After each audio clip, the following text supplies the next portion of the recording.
there, mortals. I am Ynsin, and I literally cannot stop playing SCP, The Secret Files. This is a fantastic game, but we're going to have to start it off with a little bit of reading, because the last episode, we didn't get a chance to. Anyway, the rehearsals have officially begun. Positively brilliant. My hands are shaking now as I write. This experiment, the exciting avenues ahead, although some sections stray from the original SCP-701 script, everyone remained perfectly in character. Wholly consumed in the act. The audience, too, seemed to be entirely absorbed in the performance. A strange thing, though, I noticed a certain something of a person, perhaps, appear on stage. He was not one of our original members, but, well, he was quiet and reserved, rather friendly. A tribute to Ambassador Helligada. That is, it must be the truth. The splendid, magnificent truth. Hang the traitors, one and one, hang the betrayal and the ignorance. Together with the noose, hang them all to alert the world. Cheers and cheers all around, for our great king let us bask in this glory. Together we follow him, the blood of fools we offer to thee, hanged king. The writing that follows is obscured by bloodstains. So if you've managed to make it this far into the video, congratulations. I was right all along. The SCP was in fact the script, and it was also a kind of, what would you say? Like, what? It was like a ritual to summon whatever that toilet sewer thing was that came at us. Skibidi Toilet, the story. This is how Skibidi Toilet started. Anything under the stairs? No. Harry Potter? No. Okay, nothing in here. So we're pretty much at the end of this kind of story, and I imagine this is, again, another one of these kind of closed loop narratives. Why are they all attacking each other? Is this what the script made people do? It made them kind of attack each other? Possibly, potentially. I love how the developer of this mission, at least, went out of their way to pose all of these models, but didn't animate that one scene where they pump their fists in the air. It's those mannequins again. Where are they heading? Wow, Bella, you are... Where have all those volunteers gone? You're really slow on the mark, aren't you? An hour after we start encountering the mannequins, she's like, oh, it's mannequins. Look at that. Oh, we got all of the rehearsal scripts as well. Act 1, Person A. Gonzalo Antonio, Isabella Sforza Francisco. Sortino Alinda Cornari. Scene, Ballroom Inn. Oh, this is the rehearsal script 1. Act description. The king of Tranquilo passes away and the king's brother, Gonzalo, succeeds him as the new king. At the coronation, the drunken queen confesses that she colluded with Gonzalo to kill the old king and hang his body from a tree. The queen goes on to confess that the great nobleman Antonio is in fact the son of the old king and as such has legitimate claim to the throne. Antonio scoffs at this, but upon returning to the inn, he meets the ghost of the old king who confirms everything the queen has said. Blood we offered, the hanged king we served. I served my king with blood. Blissful suffocation, sacrifice of sin. That is disturbing. So we're only missing one document, and it should be around here, unless I was a little bit less of a completionist than I almost always am. Excuse me, sir. Any documents? Nope, doesn't look like it. But by the way, I play these mystery games. I've realized this when I go back and watch my videos. I play these mystery games like they're a first-person shooter. I kind of like check my corners and everything for collectibles. This guy's floating. There is a ladder right there that leads up to nothing. Okay. Still looking for a last document. Is it that way? Okay, thank you, sir. Don't consider that I don't trust you, but I am going to check every nook and cranny anyway. To be sure. Excuse me, friend. Is it over here, perhaps? No.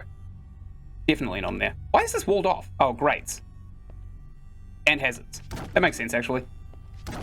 Okay, so we're now in the... I assume this is kind of like the water milling area of... Oh, no, we're in the sewers of the hydroelectric dam. Do we press on this thing? Oh, a crane. Wowee. It's unnecessary. It's not a very big one.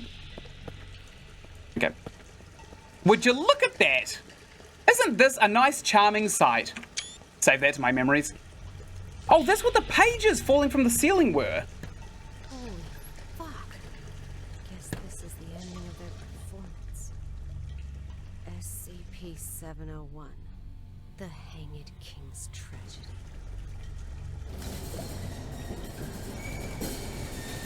There's a loose noose.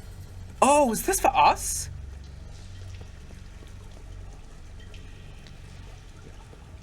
This is disgusting. Absolutely revolting. Someone needs a vacuum. Oh, look at this. Oh, that's grim. I serve my king. Who's there? My blood.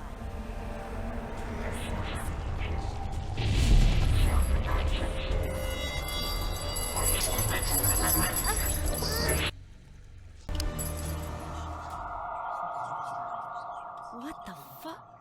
Yeah, you're telling me. Ah! My God. Okay, we've got some curtains here. Wait, was this our play? Was this our performance? That's a big mannequin. Oh, the spotlight follows us. Cool. Oh, and here's that last artifact. So this is the sacrifice thing that I already predicted. Nice. Sacrifice his head and seek redemption with his blood. Kill him! Kill him! A despicable usurper does not deserve the glorious crown!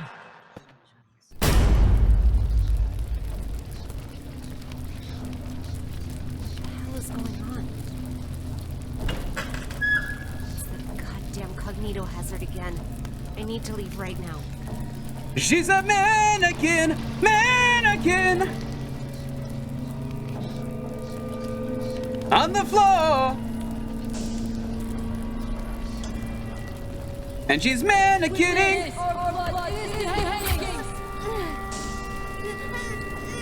Like she's never mannequined before. There we go. Stab her! Murder her! Murder the mannequin!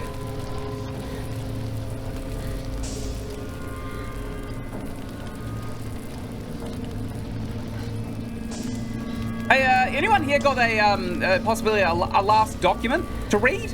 I know this probably isn't the time for reading, given that everything's on fire and, you know, this. But I am looking for a final document.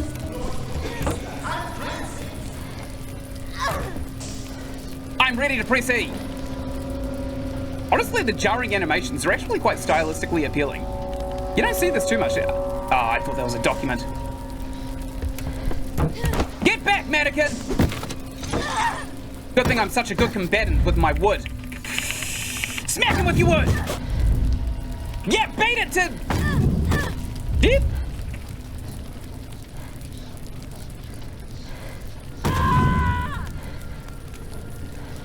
So, am I hallucinating the mannequin thing? What the hell is going on? Did you have a document on you, perhaps? No, he did not. I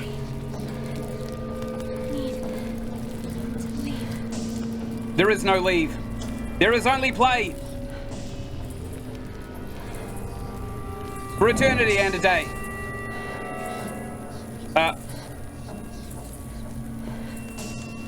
Oh! That's a cool transition. I like that. I like that. Damn it. No, I think that's fine, actually. I think we're actually in a really, really good place to gap it out of here. This game is so well optimized. I've got an absolute donut of a graphics card, and still this runs almost flawlessly. It's a tall ceiling.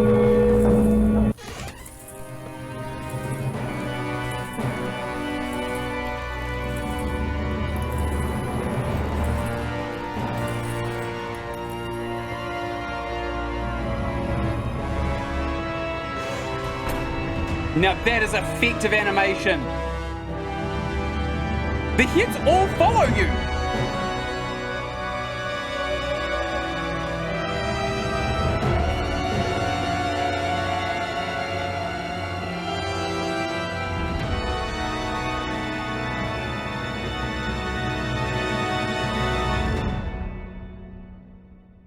I don't mean to ruin the moment, guys, but have you seen a document around here? Whoa, look at all the wealth.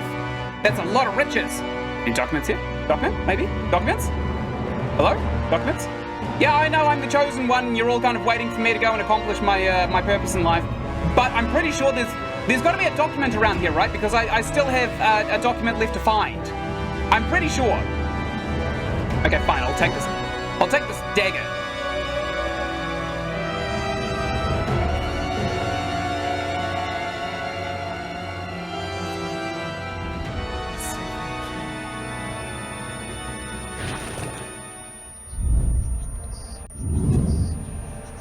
I've just realized you can hold E. Blood. I serve my king. With my blood, I serve my king. With my blood, I serve my king. With my blood, I serve my king. With my blood, I serve my king. With my blood, I serve my king.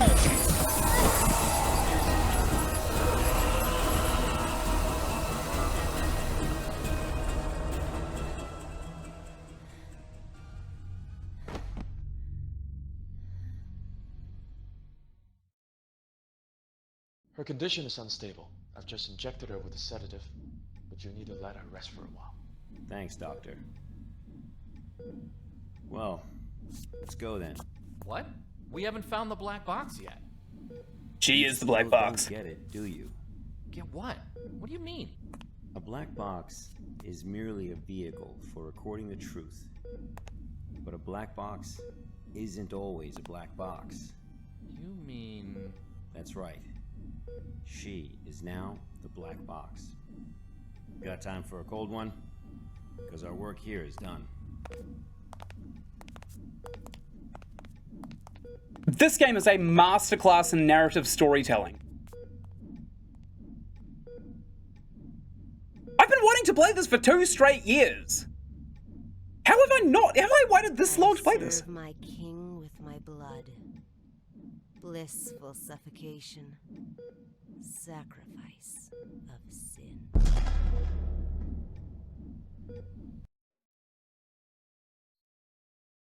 I am literally speechless. The black box has been properly contained at Site 105 and pending further investigation. Above is the full record of the inquiry.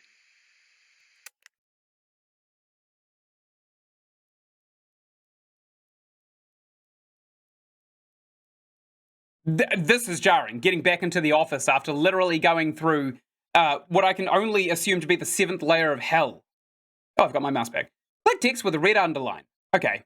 So recording file, audio, Agent Q, SP, The Hanged King's Tragedy is a 5-act revenge tragedy from the Caroline era. Performances of the player are associated with psychotic and suicidal behavior amongst both audience members and participants. In addition to the appearance of the mysterious character, SCP-701-1, historical estimates place the number of lives claimed by the play between 168 and 173 over the past 300 years. Whoa! A typical case study of SCP-701 incident took... Oh, I can scroll up this. Sure, I'll click that. I'm recording it. This is my job. This is super dull. Oh, is this the actual SCP entry? That is so cool. Hold up, I have to verify this before I continue with the game. It is the entry. Oh, that is super cool. Check this out. So this is the actual SCP Foundation entry for SCP-701. So this is SCP-701-1, the character that came out of the play itself. All materials relating to SCP-701 are to be kept triple-locked archive at a storage site. Blah, blah, blah. These items currently consist of the 2 currently extant copies of the 1640 quarto, 27 copies of the 1965 trade paperback edition, 10 copies of the 1971 hardcover printing, 21 floppy disks, which is what we found last time, consisting of data seized from raids, 1 video cassette with the... I don't think this guy's on it, but I think the player's on it, and 1 steel knife of unknown origin, which is SCP-701-19-B. At no time are any of these to be removed from the room. Access to the areas to be heavily monitored. Absolutely no personnel whatsoever is to be granted access to the archive without the express in-person permission of Doctors and that is very cool. Okay, so I'll just knock these over. get the work out of the way. If you'd like to go and read the entry for yourself, SCP-701, go over to the SCP Foundation website and you will find just an absolutely huge list of basically freeware creepypastas that you can go and read yourself. I absolutely adore SCPs. Alright, you chat with the friends. How was the first mission, Carl? I was a bit confused at first, but I got over it. Good. I have to admit, you're no worse than I expected. How about a taco night for celebration? So, are we really using a living being as a tool to contain anomalous objects? Oh, that's the least of it, Carl. Hey, MIT boy. I've seen a great many field agents. They are prepared to sacrifice themselves at any time in order to complete a task. Secure, contain, protect. For them, it is a creed worth paying the ultimate price for. And it is our duty to record all of this truthfully and honestly, so that people may remember them forever. Relax, I'm just curious. Gent. Anyway. You completed your first mission smoothly. We should celebrate. How about going for a drink? Old place? Got me in. That sounds cool, but I can't drink too much. Well, I can't actually, unfortunately. Doesn't stop me going to parties, though. Hey, how about a taco night? Or a donut night? Man, Stuart really likes his food, doesn't he? To celebrate the completion of my first ever archive mission, my colleagues threw a small party. It all started to grow on me. My colleagues in this place, I started to really enjoy all of it. Maybe it was all the drinking. I dreamed I was lost in a strange cave. It was dark and damp and smelled of decay. And in the depths of the darkness, I saw at all times 2 red dots monitoring my every move. What a strange dream. Tequila is too strong of a drink. I need an espresso to sober me up. Ah, tell me about it. I could do with an espresso now. I've got my own coffee machine. Here in New Zealand, we take our coffee very seriously. When I went to US and I tried Starbucks over in California, I was not impressed. That is basically what we here in New Zealand would consider cake. Like it's just sugar and dairy. Here in New Zealand, our coffee is really, really bitter and quite strong.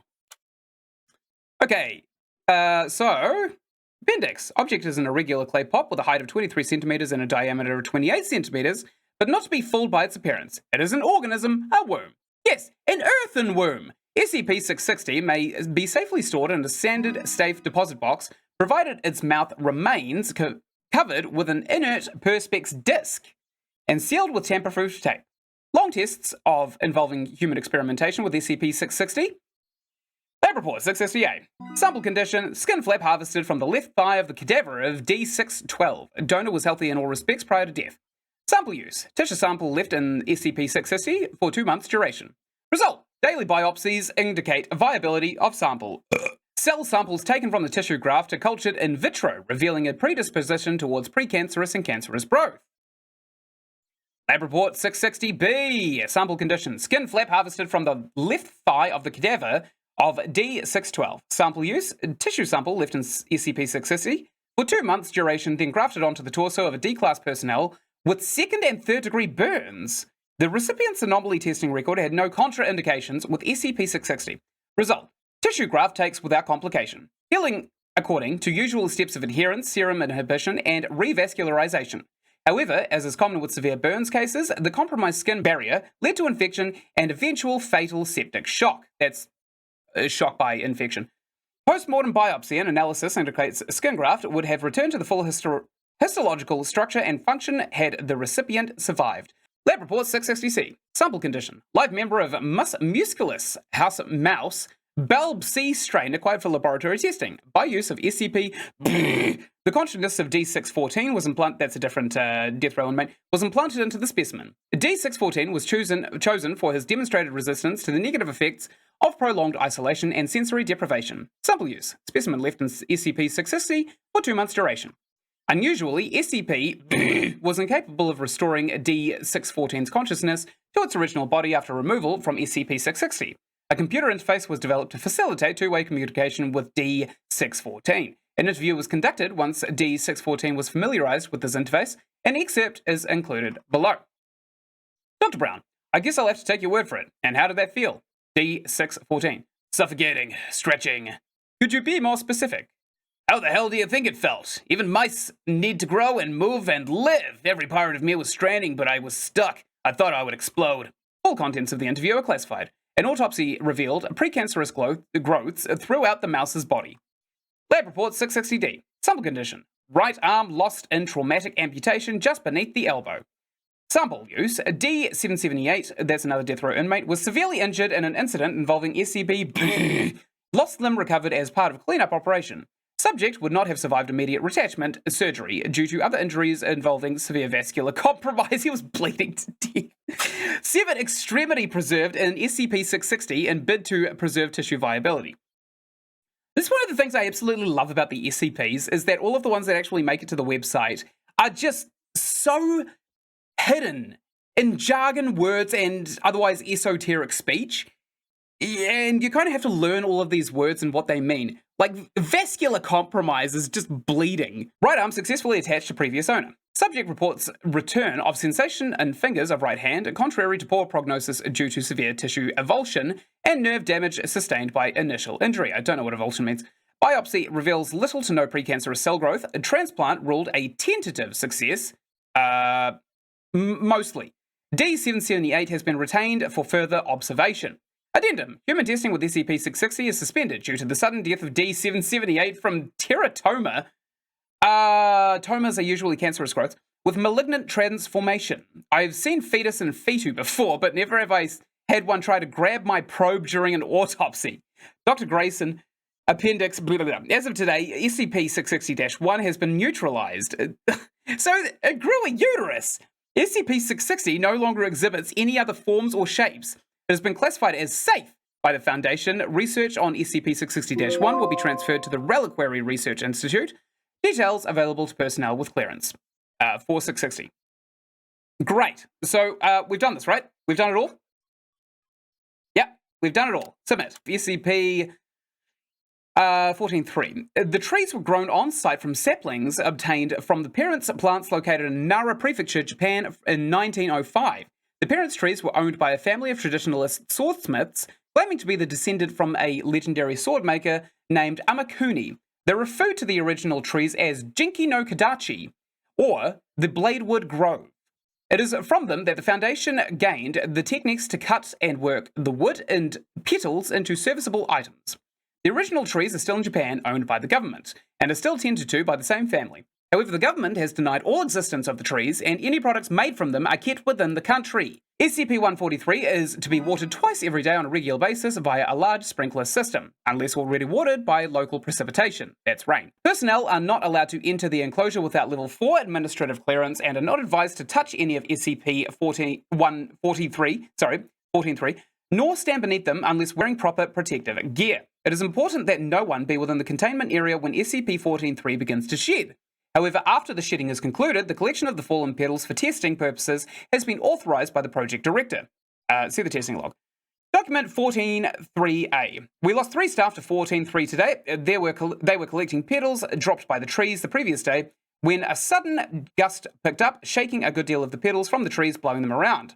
Stayed that windy for the whole day. I'd sent a cleanup crew, but it's still pretty windy and the odd petal is still falling.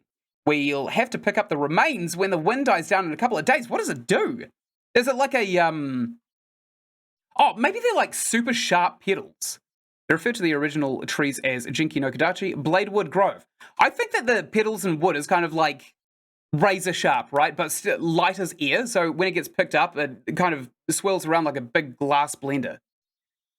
Testing logs. Appendix 13, 3D0 hardness test, 5000 HB on the Brinell scale, so it's very hard. Appendix 14.3D1, withstanding temperatures of 1800 degrees. Is that the melting point of iron? Appendix 14.3D2, the weight to strength ratio surpasses even that of titanium, being some 15% lighter than aluminium. No, aluminum. It's American. Both are notoriously difficult to work due to their properties. Appendix 143D11, but under high temperatures, upwards of 1500 degrees Celsius, separate pieces are capable of being fused together. Very cool. So it's literally like a tree that's just razor sharp in every single way, shape, and form. Did I not get that one? Yeah, I did. I thought I did. One more. Log of items vended during testing phase 8. 800 yen entered for each item. Items being dispensed every 2 minutes. This is a vending machine. SCP-261 is attached to power. Notes: the SCP-261 safety regulation stipulates that SCP-261 may be used a maximum of 10 times per 24-hour period, with no transaction value exceeding the equivalent of 500 Japanese yen. However, in view of the necessity of this experiment, the Foundation has approved Dr. B's request to use SCP-261 at high frequency. Coke Zero, a can of Diet Coke, packaging in English. Cheetos, a small bag of Cheetos snack food, packaging in English. Black Pack, a single pack of caffeinated chewing gum, packaging in Japanese. Yan Yan, a single Yan Yan cone with peach dipping frosting, packaging in Japanese. The Meiji Seika company does not produce this flavor. Pepsi Dragon Twist, that also doesn't exist. A can of Pepsi Cola with a trace of fruit flavor, packaging in English. Flavor identified as dragon fruit. PepsiCo does not produce this product. Oh, it's a vending machine that takes items from other timelines and dimensions. Dark Side Cola, a can with clear plastic sides, packaging in Japanese. Liquid inside is clear. When opened, liquid appears to react to the air and changes to dark black over a period of several seconds. The black colorations looks like billowing smoke and cannot be reversed. Liquid's taste described as cola with something spicy in it. Okay, so it's an oxidizing soda. The Little Bakery, 7 grain, a small tube the size of a candy bar with a green button made of aluminium, packaging in English. When the top is twisted off, a massive dough is extruded. Dough contains several enzymes and bacteria that have not yet been identified. On contact with air, these cause the dough to rise and bake, killing the microbes in the process. Produces a small, round loaf of bread weighing 250 grams. Taste described as good but chewy. So it is a parallel dimension.